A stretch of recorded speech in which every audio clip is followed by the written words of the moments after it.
Revolution is coming. Tensions escalate in Iran with 100,000 flooding city streets.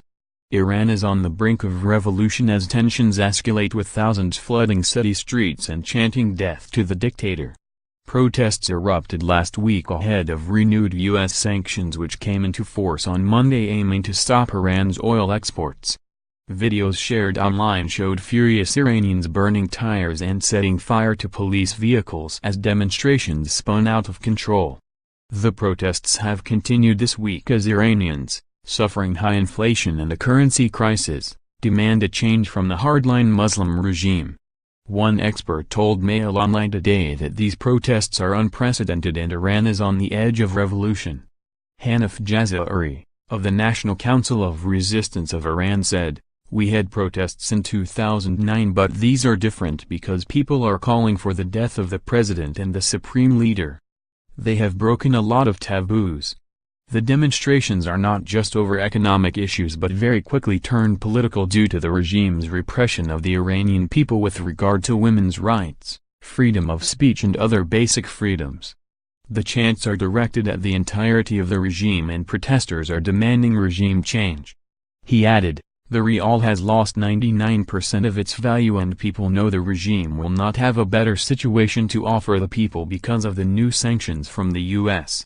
People are starting to wake up and see that revolution is a real possibility. I think there will be one." Mr. Jazairi said these protests were unimaginable a few years ago and that brave activists are putting themselves at risk of arrest if they caught. In the protests many chanted death to the dictator in reference to Supreme Leader Ayatollah Ali Khamenei. "The nation is forced to beg while the leader lives like God," was also among the furious chants. One video claimed to show 100,000 football fans protesting in the street after a game. Police said the demonstrators had attempted to damage public buildings. In videos circulated on social media and purporting to have been taken in the town of Gohardasht, a suburb of Karaj, dozens of demonstrators can be seen in the streets, setting fire to police vehicles and shouting death to the dictator. Police responded with tear gas. Another video purportedly from Isfahan in central Iran showed protesters setting tires ablaze in a bid to evade arrest.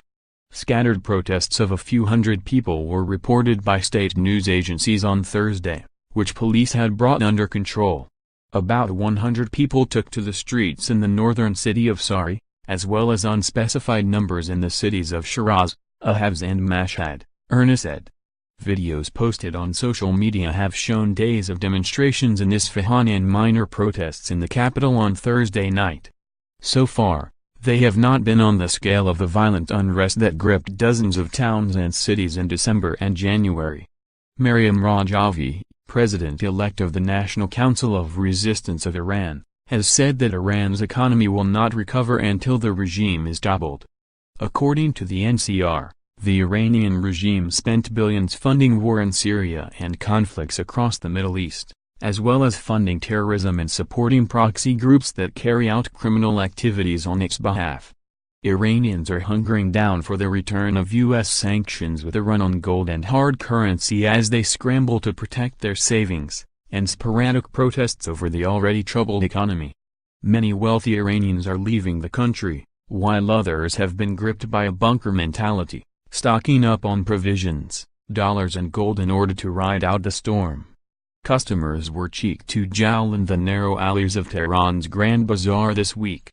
People are worried that if they don't buy things today, they won't be available tomorrow, said Ali, who runs a kitchen store in the bazaar, adding that wholesalers were hoarding new stock while they waited to see how the crisis unfolded. Multinational firms that rushed to cash in 3 years ago, such as France's energy giant Total and car makers Peugeot and Renault, are already packing up. A decision to fix the exchange rate in April and arrest unlicensed currency dealers backfired spectacularly and triggered a boom in the black market.